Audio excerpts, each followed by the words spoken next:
सार्थक है। आपका स्वरूप, रूप और आपकी वाणी और आपकी क्रिया। आज पता है, हम एक बात मेरे मन में आई थी, भारत के कितने ऐसे संत हैं वो विदेश जानबूझ के नहीं आते। क्यों? क्योंकि उनको एक चीज का डर लगता है कि चलिए कम से कम रोटी सब्जी मिल जाएगी, लेकिन फिर भी इतनी शुद्धता नहीं मिलेगी घरों में।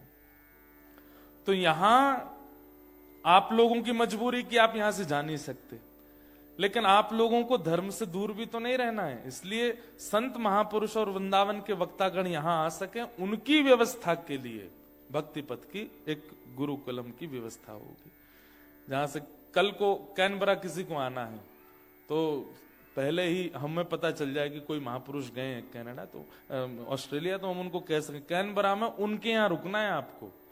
उनके यहां रुकेंगे तो आपके अनुकूल व्यवस्था होगी, प्रसाद होगा, अप्रस्था होगी, सब कुछ होगा। तो जब पता चलेगा भारत में भी संतों को जो ओवरसीज नहीं जाते हैं कि भाई ऑस्ट्रेलिया में ऐसी व्यवस्थाएं हो रखी हैं, तो वो भी मन बनाएंगे चलिए हम भी चलते हैं। और उनका आगमन, उनका दर्शन, उनका श्रवण कितनों का कल्याण यहां पर करेगा। तो इन भावनाओं से ये भक्ति पथ व्रज का निर्माण ऑस्ट्रेलिया में प्रारंभ हो जाएगा, संभवतः राधाष्टमी के बाद। राधाष्टमी तक अभी उसकी योजनाएं बन रही हैं और हो सकता है राधाष्टमी पर ही उसका, क्योंकि श्री किशोरी जी ही प्रकट करेंगी वृंदावन को। तो श्यामा हृदय कमल सो प्रगट्यो, श्याम हृदय कुभार, वृंदावन प्यारो वृंदावन। तो संभवतः राधाष्टमी के दिन अनाउंसमेंट होगा कि ऑस्ट्रेलिया व्रज कहां बन रहा है, भक्ति पथ व्रज, और कैसे बन रहा है उसका निर्माण। और उससे पहले ही योजनाएं बन गई तो हो सकता है राधाष्टमी को आप सबको बुला लिया जाए और हम देखेंगे जैसे आप छुट्टी लेके यहाँ आते हो वैसे हम छुट्टी लेके आ जाएंगे एक दिन की। हमारी तो लगातार कथाएं हैं भारत में, यहां से जाने के बाद आना बहुत मुश्किल है, लेकिन फिर भी कुछ ना कुछ छुट्टी मार के आएंगे हम भी, लीव डाल के। तो कुछ ना कुछ योजना बनेगी, बाकी लाल जी की जैसी इच्छा होगी वैसा क्रम बनेगा। बोलो वृंदावन बिहारी लाल। आइए इस पूरी यात्रा के विश्राम सत्र में प्रवेश करते हैं। कल हम लोगों ने दशकम धर्म लक्षणम, 10 लक्षणों पर चर्चा प्रारंभ की थी, जिसमें से हमने कितने लक्षण सुन लिए थे? कौन कौन से? धृति, क्षमा, दमोस्तेयम, अस्तेयम, शौच, इंद्रिय निग्रह, धी विद्या, सत्यम, क्रोध, दशकम धर्म लक्षणम। और हमने यहां पर एक बात कही थी कि जिनको हरिप्रिय बनना है, ठाकुर जी का प्रिय बनना है, ये 10 लक्षण आपके अंदर आने चाहिए। और हमारा ऐसा मानना है कि प्रथम लक्षण बहुत बहुमूल्य, बहुत जरूरी है। कौन सा? धैर्य। वो आ गया ना तो बाकी के धीरे धीरे आपके अंदर आने लग जाएंगे। लेकिन प्रथम नहीं आया और आपको लगता है कि आपके अंदर दूसरा है, आपके अंदर तीसरा है, आपके अंदर 5वां है, तो शायद आपको लगता है कि वो आपके अंदर है, पर वो है नहीं। तो कल हम लोगों ने 3 लक्षणों के बारे में चर्चा की, धृति, धैर्य, क्षमा, और तीसरा था दम। दम यानी कि इंद्रियों की इच्छाओं को रोकना। अब चौथा लक्षण आता है अस्तेयम। कौन सा? अस्तेयम का मतलब होगा चोरी ना करना। आप कहोगे ये तो ऐसी बड़ी बात बोल रहे हो महाराज जी, हम तो चोरी थोड़ी करते हैं। आपको क्या लगता है धन की चोरी ही चोरी होती है? आपको क्या लगता है केवल किसी की वस्तु चुराना ही चोरी थोड़ी होती है? किस किस को चोरी कहते हैं? जैसे क्रेडिट्स लेना, यह भी एक चोरी है। किया किसी ने पर मेरा नाम आ जाए, ये एक चोरी है। और जैसे चोरों को दंड मिलता है ना नरक में, ऐसी इस प्रकार की क्रेडिट चुराने वालों को भी चोरी मिलती है। और अगर आप इस बात को सुन करके किसी का ध्यान करो, हन्ना कैनबरा में एक है, सब हम करते हैं, लेकिन वो आगे आकर के अपना फोटो खिंचवा लेता है। आपने बहुत लोगों को सोच लिया होगा, लेकिन सब देखो तो चोर जगत में, हम सब चोर हैं। कैसे चोर हैं?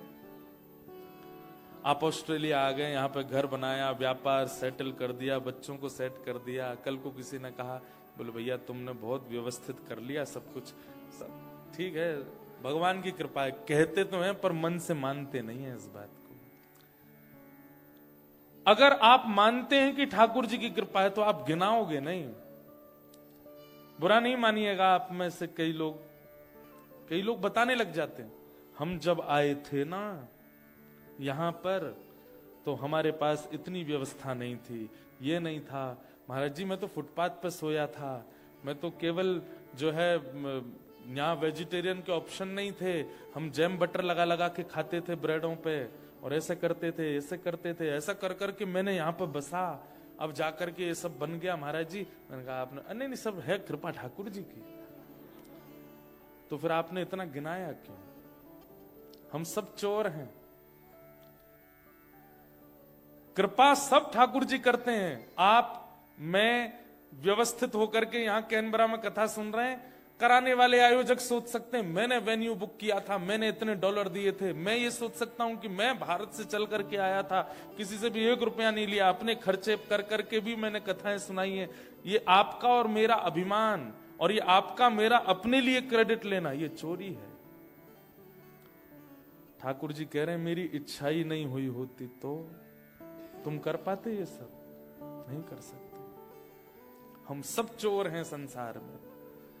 इसलिए अस्तेयम पर मैंने बहुत चिंतन किया इस विषय पर। मैंने कहा चौथा लक्षण जो है, हम चोरी तो करते नहीं है, तो फिर इसका विस्तार समझाऊं कैसे मैं सबको? तब मन में गिरधर लाल जी ने ये भावना प्रकट की। किसने कहा तुम चोरी नहीं करते? करने वाले सब ठाकुर जी हैं, सब उन्हीं की इच्छा से होता है, पर हम अपने क्रेडिट्स ले लेते हैं कि हमने ऐसा किया, हमने ये किया, हमने वो किया। ये चोरी है। दूसरी चोरी सुनिएगा। कई बार ऐसा होता है, आप किसी से कुछ सीखते हैं और सीखने के बाद जब आप अपनी लाइफ में इंप्लीमेंट करते हैं और आपसे कोई और इंप्रेस्ड हो जाता है, तो आप उसको भूल जाते हैं जिसने आपको सिखाया था, जिसने आपको बताया था। उसका मेंशन कहीं भी नहीं होता। यह भी एक चोरी है। सामान्यतः आप किसी के घर गए, उसके घर पे कुछ अच्छा देख करके आए, उस घर की वाइब्रेशन आप फील करके आए और आपने मन में सोचा मेरे घर की भी ऐसी ही हो, और फिर वहां आप परख करके आए, लाइटिंग ऐसी थी, सोफाज ऐसे थे, खुशबू ऐसी थी, आदि आदि ऐसा था। अब आपने आकर के अपने घर को व्यवस्थित किया। जैसे आपके घर कोई और आया, उसने कहा अरे वाह आपका घर तो, मेरी बचपन से ही फीलिंग्स थी ऐसी। ये चोरी है। नहीं थी आपकी फीलिंग, आप कहीं से सीख के आए हो। और निश्चित है जिसमें पहले दूसरे तीसरे लक्षण नहीं है, उसमें ये चौथा नहीं आएगा। वो अपना ही क्रेडिट लेगा, नहीं नहीं मैंने ही किया है सब। हम तो इतने घरों में जाते हैं ना, तो मैं पहले ही परख लेता हूं, आपका घर बहुत अच्छा है महाराज जी, पूरा इंटीरियर मैंने ही किया। मैं समझ जाता हूं नहीं कर सकता बेटा, कहीं से तो देख करके आया था, लेकिन मेंशन कहीं भी नहीं है। ये मेरा तरीका है। बड़े घरों में जब जाते हैं हम तो ऐसे ही परखता हूं मैं। लेकिन कई लोग होते हैं वो मेंशन कर, महाराज जी मैं आपको बताऊं सत्य बात, एक बार मैं वहां गया था, वहां एक का घर मैंने देखा और उसका घर देख करके मुझे अच्छा लगा, वहीं से ये भाव मेरे मन में आया और मैंने कहा ये अच्छा है। निश्चित ही इसमें प्रथम दूसरा तीसरा लक्षण होगा, तभी ये चौथा लक्षण, ये चोरी नहीं कर रहा। कई लोग हैं, अब जैसे हम तो हिंदी में प्रवचन करते हैं, वो हमारी ही बात सुन सुन करके अंग्रेजी में रील बना बना के डाल रहे हैं। That was my thought process. Whole night I was just thinking about it, and I thought that I should make some video and just tell you that what was my thought process. और जब बात सुनने में मैंने कि ले बेटा मेरी बात ही सुन के गया, बोल दी वहां जाके। ऐसे कई लोग होते हैं, ये सब चोरी कहलाती है, जहां पर आप अपने किए का क्रेडिट ले लेते हैं, ये मैंने किया। अच्छा, मान लीजिए कोई आपका ही इन्वेंशन है, कोई आपका ही निर्माण है, चाहे वो थॉट हो, चाहे वो क्रिया हो, चाहे वो कुछ भी हो, तब भी आप ये नहीं कह सकते कि आपका है। वो थॉट प्रकट करने वाले भी तो श्री कृष्ण हैं, वो विचार प्रकट करने वाले, आपको पॉजिटिव ऑरा देने वाले, आपको इतना विचारशील बनाने वाले, उसके लिए भी श्री कृष्ण हैं। इसलिए बोलते तो बहुत हैं कि उनकी कृपा, लेकिन मानिए भी कि हां, उन्होंने ही करवाया है। ओ पालनहारे निर्गुण और न्यारे, तुमरे बिन हमरा कौन नहीं। क्योंकि आपकी ही कृपा से विचार आते हैं, आपकी कृपा से ही कर्म होता है, आपकी कृपा से ही मैं देख पाता हूं, आपकी कृपा से ही मैं बोल पाता हूं, आपकी कृपा से ही मैं ये क्रिया कर पा रहा हूं।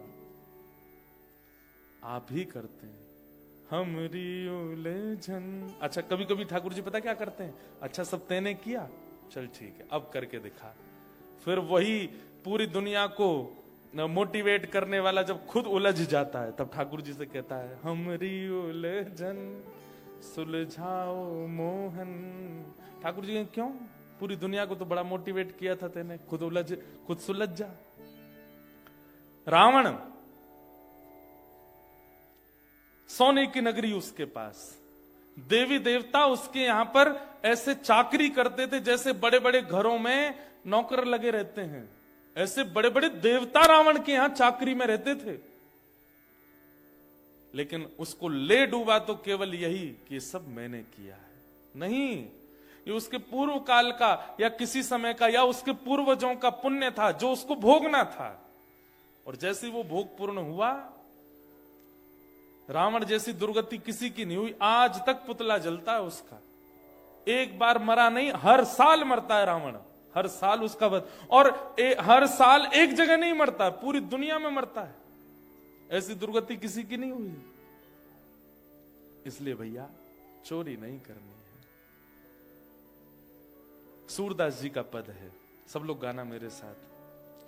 देखे तो सब चोर जगत में, देखे तो सब चोर जगत में, देखो तो सब चोर जगत में, देखो तो सब चोर जगत में, देखो तो सब चोर जगत में, देखो तो सब चोर जगत में, देखो तो सब चोर जगत में, देखो तो सब चोर जगत में, देखो तो सब चोर जगत में, देखो तो सब चोर जगत में, राजा रानी शहर के चोर, राजा रानी शहर के चोर, राज्य के चोर हैं राजा रानी, राज्य के चोर है राजा रानी, और हाँ शहर चोर व्यापारी, शहर चोर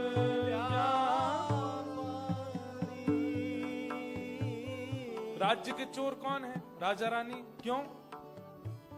पूरे राज्य को चलाने के नाम पर कर लेते हैं सबसे टैक्स, लेकिन बड़े बड़े पैलेसेस में रहते हैं, बड़ी बड़ी सुख सुविधाओं में रहते हैं, बड़ी बड़ी गाड़ियों में चलते हैं, हर प्रकार की सुख सुविधा किस नाम पर रहती है? भाई ये राजा हैं, इनको कोई दिक्कत नहीं होनी चाहिए, इनको कुछ हो गया तो राज्य कौन चलाएगा? लेकिन जितनी होनी चाहिए उससे अधिक व्यवस्थाओं में रहते हैं। किससे लेते हैं वो व्यवस्थाओं का कर? राज्य के लोगों से ही तो लेते हैं। इसलिए राज्य के चोर हैं राजा रानी, शहर चोर व्यापारी। व्यापारी जन बुरा नहीं मानना, सबका नाम है इसमें, सबकी बारी आएगी, सुनिएगा। शहर चोर व्यापारी मतलब अब टूरिस्ट जगह होती है तो वहां पर व्यापारियों का एक ही दिमाग चलता रहता है, ऐसा क्या टांगे हम बाहर कि आने जाने वाले लोग आकर्षित हों और खरीदें, या फिर ऐसा खिलौना बाहर रख देंगे कि बड़े नहीं होंगे तो बच्चे तो रोएंगे और रो रो करके माता ये चाहिए मुझे तो लेके चलो। और जब जैसे ही बच्चा रोना शुरू करता है माता पिता को पकड़े व्यापारी बड़ा खुश, हम आजा वो और दो चार दिखा देता है तो बच्चा और मचल जाता है। माता पिता कहते हैं बस भैया इससे ज्यादा मत दिखाना, बहुत जिद करेगा नहीं तो। व्यापारी और बढ़िया बढ़िया, ये तो बच्चों के लिए। अब माताएं जाती हैं कुछ खरीदने के लिए तो व्यापारी जन सुंदर सुंदर जो पहनने वाली वस्त्र होती हैं उनको कैसे सजा के रखते हैं, किस लिए? ताकि आपके मन का चोर उसके प्रति आकर्षित हो और उनको कुछ मिले। सब ऐसे ही चलता है। ये पद क्यों गाया गया पता है? सूरदास जी ने क्रोध में इस पद को गाया। बोले क्यों? बोले दुनिया में एक ही चोर प्रसिद्ध है। बोले कौन? बोले माखन चोर। सबने हमारे ठाकुर जी को चोर कह दिया, अपने ऊपर देखा कभी कि तुम भी तो चोर हो? इसलिए क्रोध में सूरदास जी ने ये पद लिखा।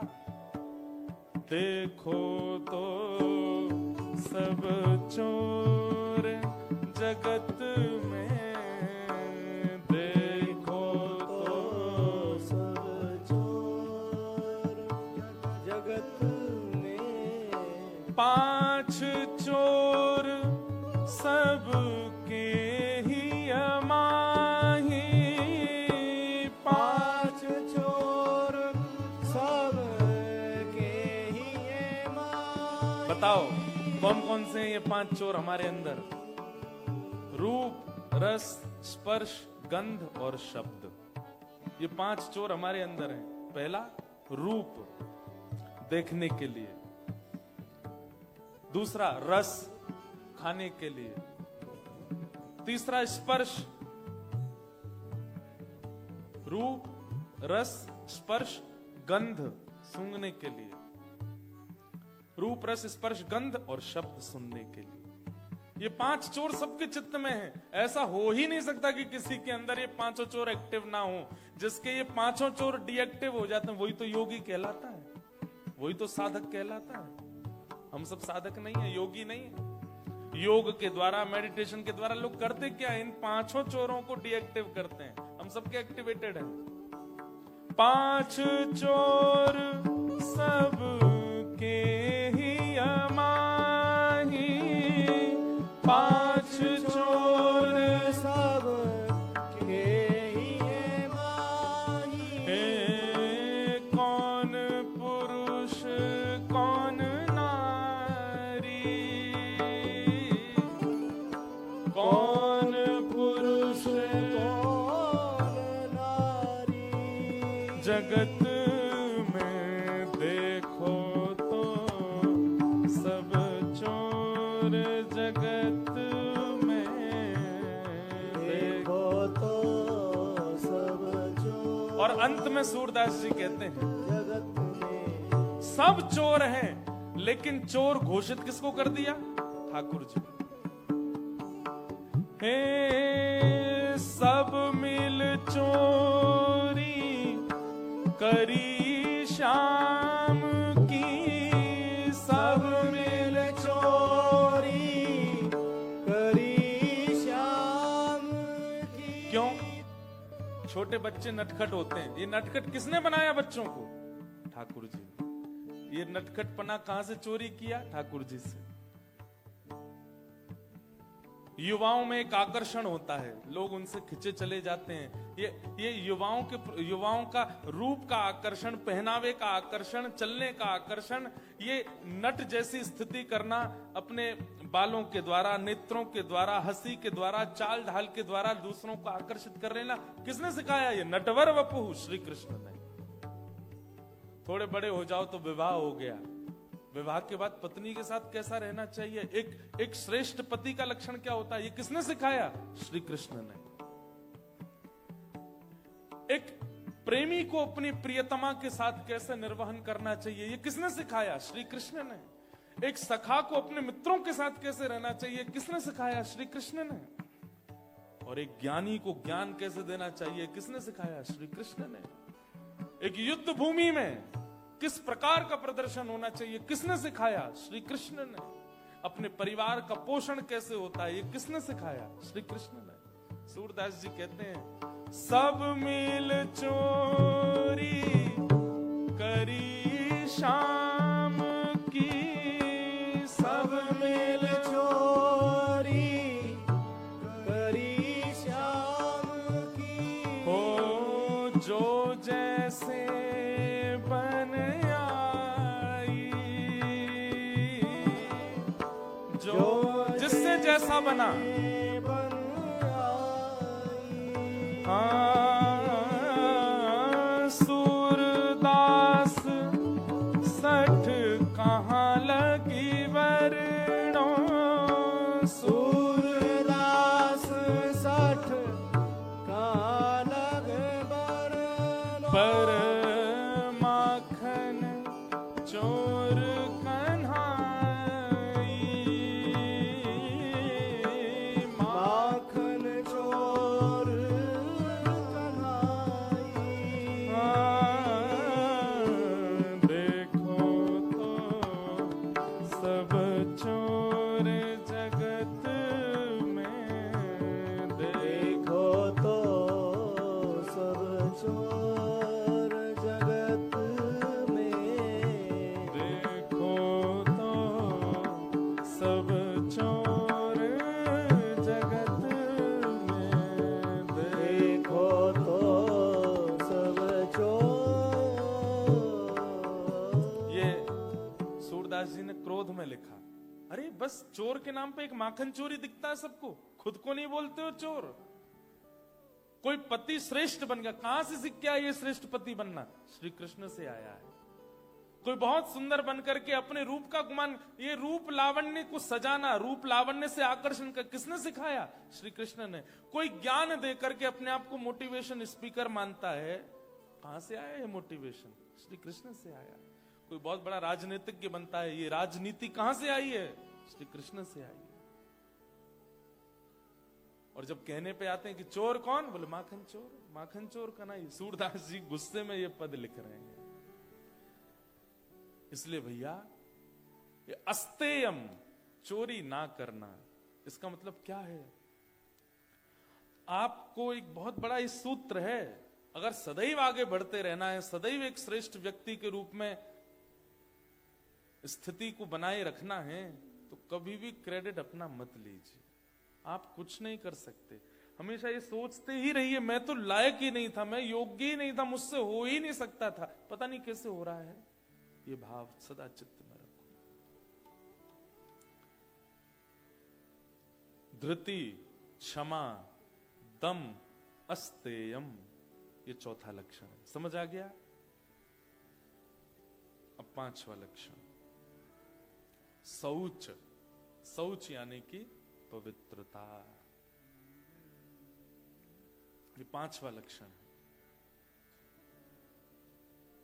अब यहां पर भी पवित्रता का अर्थ स्नान करना नहीं होता, अच्छे कपड़े पहनना नहीं होता, साफ सुथरा रहना नहीं होता। अगर पवित्र रहना, साफ सुथरा रहना ही श्रेष्ठ होता तो आपके ऑस्ट्रेलिया में बहुत साफ सफाई रहती है, बहुत क्लीन रहता है आपका ऑस्ट्रेलिया। यहाँ के लोग बागों को भी देखो तो देखने में ऐसे लगते हैं, आहा बिल्कुल गोरे चिट्टे, बढ़िया लगते हैं, कोट वोट पहन के, ब्लेजर पहन के, लंबे चौड़े जूत वूत पहन के, वो क्या पहनते हैं, हाँ वो बूट पहन के। लेकिन पूछो नहाए कब थे? एक बार एक टकराया था मुझसे, था वो हिंदुस्तानी, एक लड़की थी, उसको ऐसी बात हो रही थी, तो मैंने पूछा अच्छा काम पे कितने बजे जाती हो? बोले मैं सुबह 7 बजे तो निकल जाती हूँ महाराज जी। मैंने कहा अच्छा, आरती कितने बजे? मैं शाम 5 बजे आती हूँ। मैंने कहा अच्छा, फिर क्या? मैंने फिर घर के काम वाम, दोस्तों से मिलना या ये सब रहता है, और रात को मैं 10 बजे सो जाती हूँ। मैंने सुबह तो फिर बहुत जल्दी उठना पड़ा। नहीं मैं 6:30 बजे उठती हूँ। मैंने कहा 6:30 बजे उठ के आप 7 बजे काम पे चली जाती हो? बोले हाँ। मैंने कहा नहाना धोना ये सब? बोले वो तो मैं रात को नहा के सोती हूँ। एक रात का नहाया 2 दिन तो चले ही जाता है।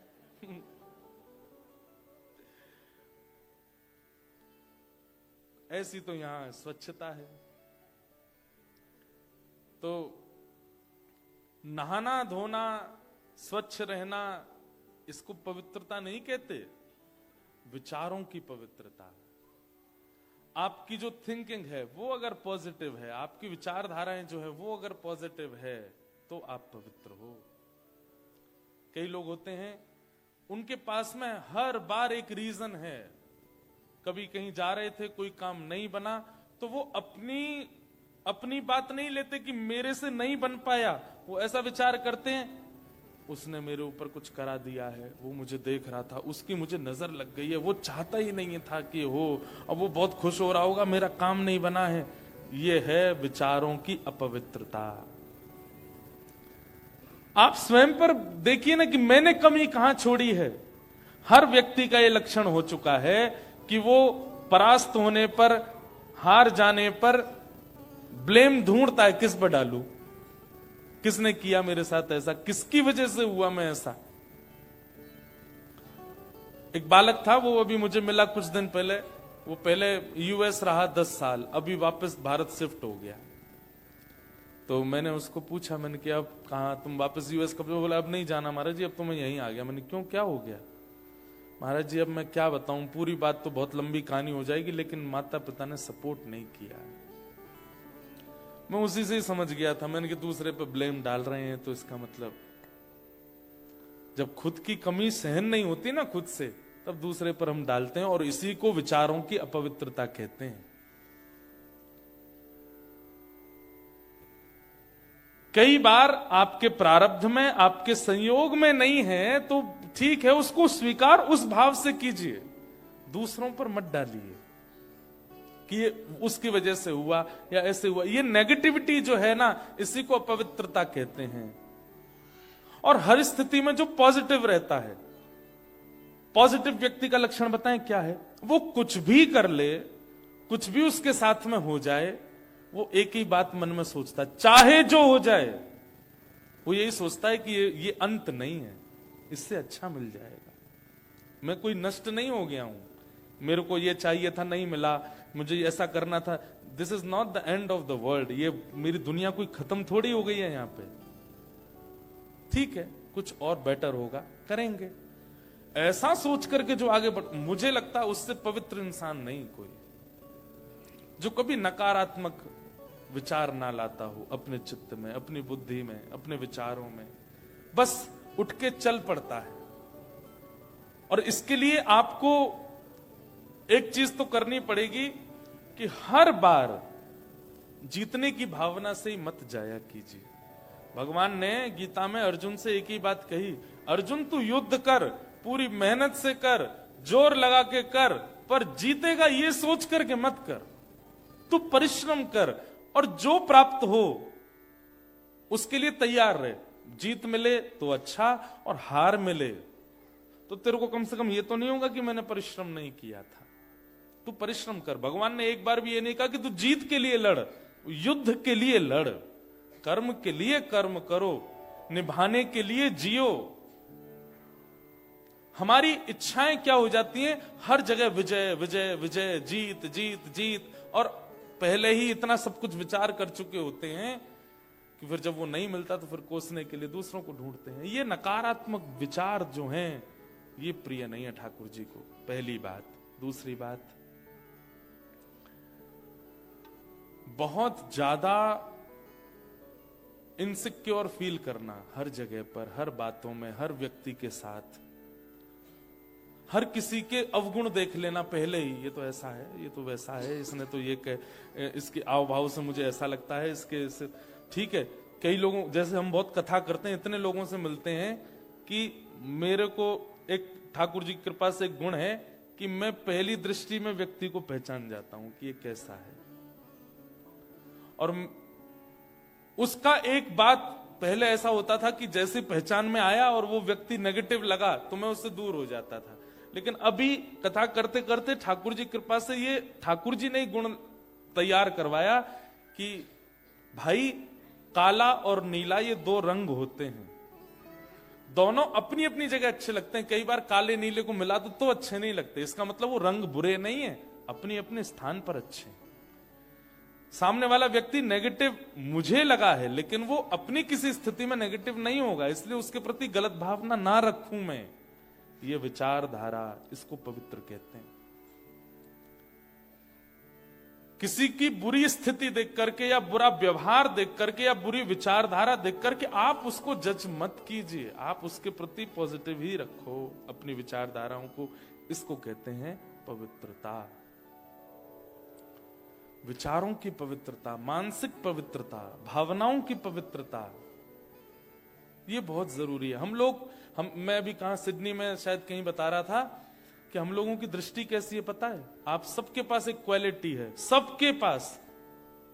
कोई भी यहां बैठा ऐसा नहीं कह सकता कि मुझ में ये क्वालिटी नहीं है। वो क्वालिटी क्या है? दूसरे में अवगुण देखने की, सबके पास है।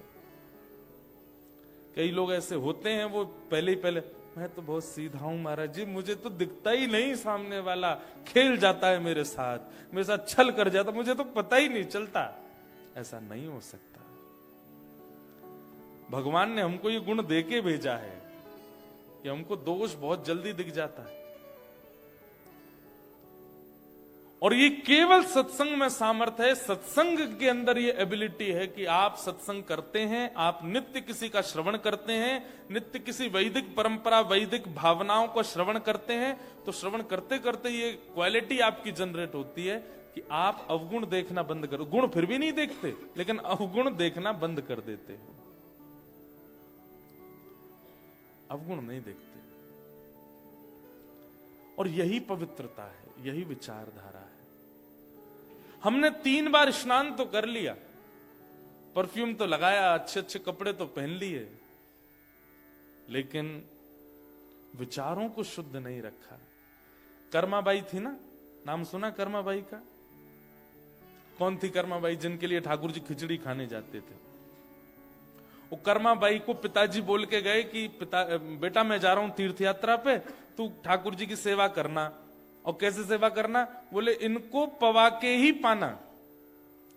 कर्माबाई ने उस बात को इतने अधिकार से ले लिया अपने मन में, अब तो सुबह उठते ही कर्माबाई, छोटी सी लाली, सुबह उठते ही बिना नहाए धोए खिचड़ी बनाती, बिना शुद्ध अवस्था में खिचड़ी तैयार करके ठाकुर जी के आगे परोस देती। ठाकुर जी पाओ, आंख मीटती रहती, पाओ।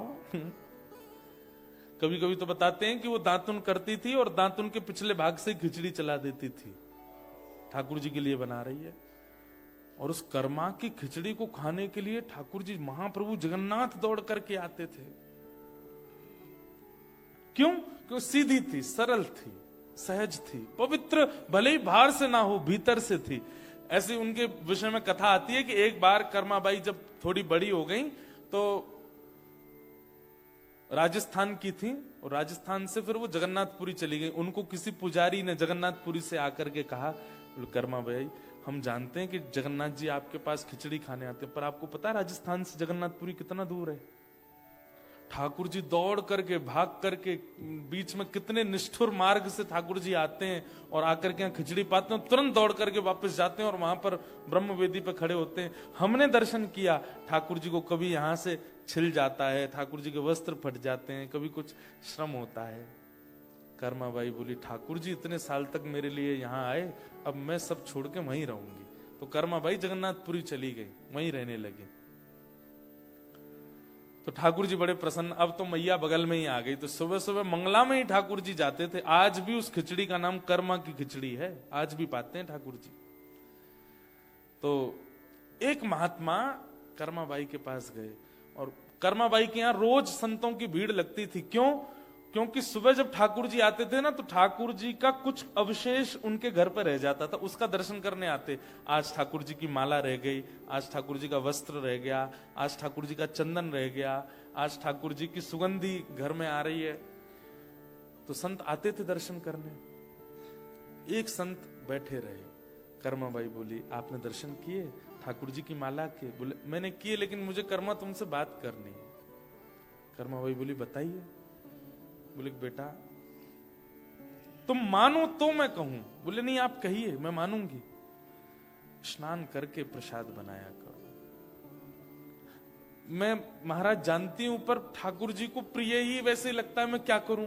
सुबह उठते ही मैं खिचड़ी बनाती हूं, इतने में तो आ जाते हैं, द्वार पे खटखटाते हैं, खोलो। बैठा के उनको पवाना पड़ता, अब इतने में स्नान। बोले, नहीं, देखो ये तुम्हारे पूर्व जन्म के सत्कर्म है कि जगन्नाथ जी तुम्हारे यहाँ प्रसाद पाने आते हैं, लेकिन जिस दिन पूर्व जन्म के कर्म समाप्त हो जाएंगे, महाप्रभु जी नहीं आएंगे, फिर तुम रोती डोलोगी सब जगह। कर्माबाई डर गई। बोले, जगन्नाथ जी आना बंद भी कर सकते हैं मेरे यहाँ? बोले, हाँ, जिस दिन तुम्हारे पूर्व के सत्कर्म समाप्त हो जाएंगे, जगन्नाथ जी नहीं आएंगे फिर। उसने कहा, मैं क्या करूं कि जगन्नाथ जी कभी आना बंद ना करें? बोले, अब तुम और सत्कर्म बनाओ। बोले, कैसे? सुबह जल्दी उठो, जल्दी उठ करके पहले समुद्र में स्नान करो, नमकीन स्नान करके फिर घर पे आके शुद्ध जल से स्नान करो, और स्नान करके फिर तिलक स्वरूप लगाओ, गले में कंठी धारण करके, और फिर अन्नपूर्णा मैया को प्रणाम करो।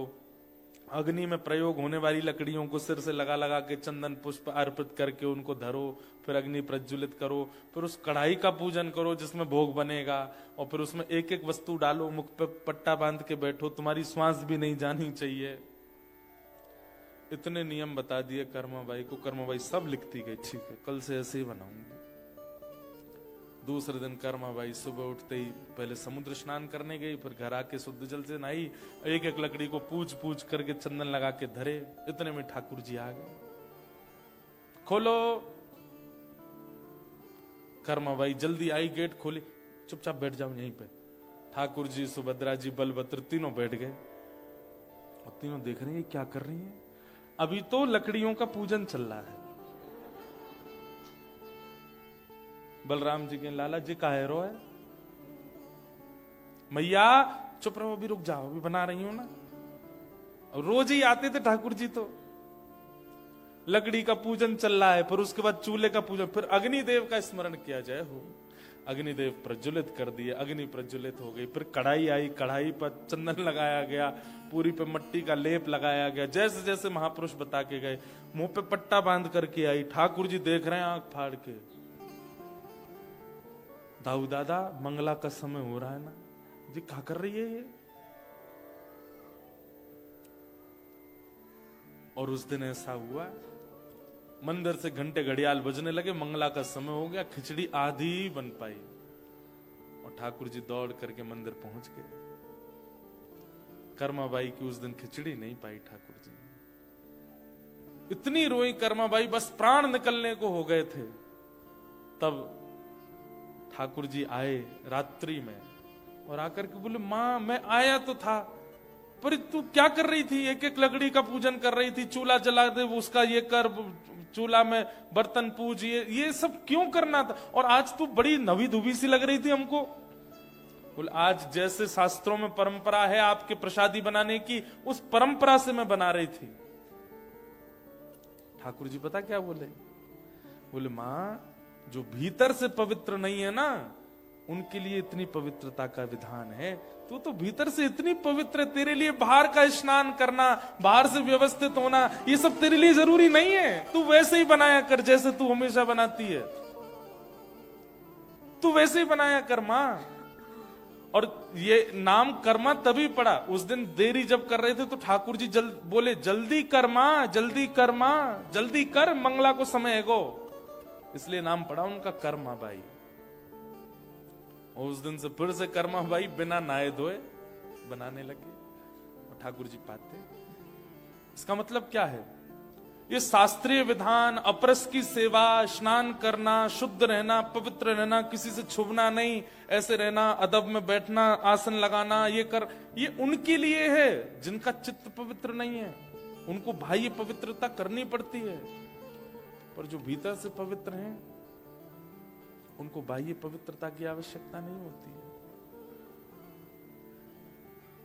तो यहां शौच का मतलब बाह्य पवित्रता नहीं, आंतरिक पवित्रता। और उसमें एक ही लक्षण आप ले आइए, यहीं से प्रारंभ कीजिए कि अब दोष देखना बंद कीजिए सब में। बहुत ज्यादा दोष जब आप देखने लगते हैं ना, तो वही दोष देखने की आपकी आदत बहुत सारे विकार आपके चित्त में ले आती है। नेगेटिविटी आ जाती है, विचारों की शून्यता आ जाती है, एंजाइटी होने लगती है, डिप्रेशन होने लगता है। एंजाइटी डिप्रेशन नाम नहीं सुने थे हमारे पूर्वजों ने, और आज कैंसर नहीं होता है, आज जुकाम नहीं हो रहा है, आज टाइफाइड नहीं हो रहा है, आज यही हो रहा है। और ये क्यों हो रहा है? क्योंकि मन पवित्र नहीं है, मन शुद्ध नहीं है। वो मन कैसे पवित्र होगा? सूरदास जी का एक और पद गाओ। मन रे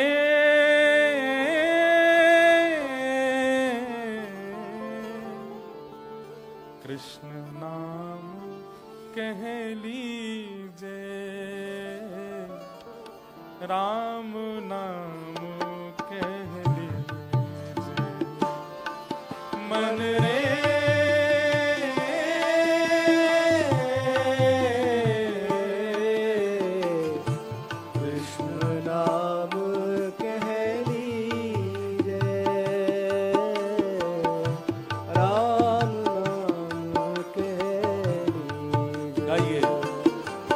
मन रे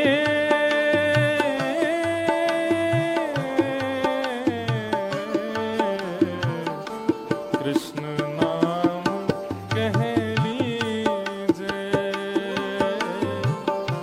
राम नाम कह लीजे। ओ मन रे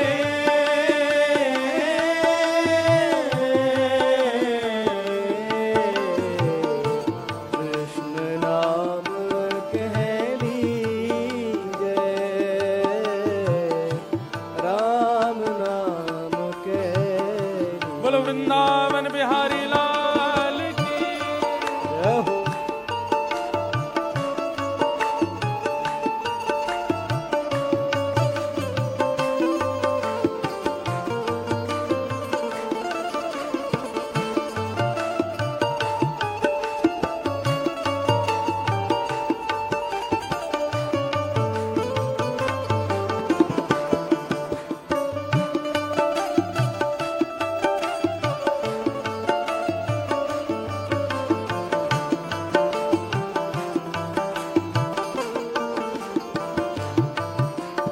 पढ़िए सुनिए भगति भागवत, और कहाँ कछु कीजे। पढ़िए सुनिए भगति भागवत, और कहाँ कछु कीजे। पढ़िए सुनिए भगति भागवत, और कहाँ कछु कीजे। पढ़िए सुनिए भगति भागवत, कहाँ कछु कीजे। सूरदास प्रभु शरण ताकिए, सूरदास प्रभु शरण ताकिए। सूरदास प्रभु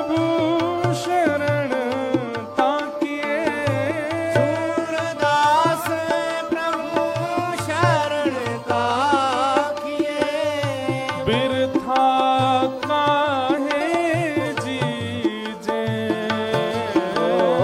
बिरथा काहे जीजे, मन रे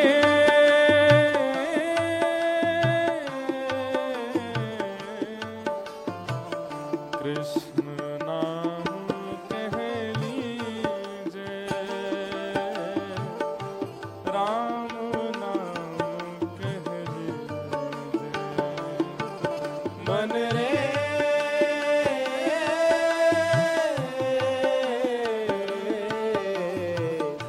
कृष्ण नाम कह लीजे, राम नाम कह लीजे, ओ मन रे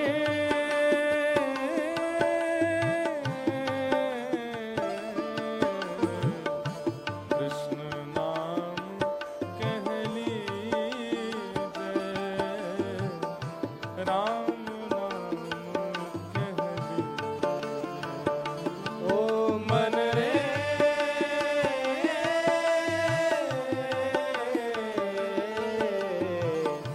कृष्ण नाम कह लीजे, राम नाम कह हरे कृष्ण हरे राम